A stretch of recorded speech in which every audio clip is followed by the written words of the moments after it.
Hey, it's me, Bark! Today, I'm cooking and preparing food for Christmas. I'm rocking my comfy Christmas apron because I need full paw mobility in the kitchen.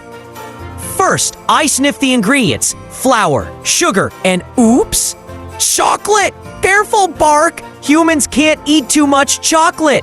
I start baking dog-friendly Christmas cookies shaped like bones, stars, and little Christmas trees. The aroma fills the house. My tail won't stop wagging. Next, I prepare a small human-friendly fruitcake. I sneak a taste. Woof! Yummy! I arrange everything on festive plates, sprinkle some holiday cheer, and even make little paw-shaped decorations for fun. Mission complete! The table looks amazing, and everyone is going to love it. Woof! Don't forget to like, share, and subscribe for more Bark adventures. Merry Christmas!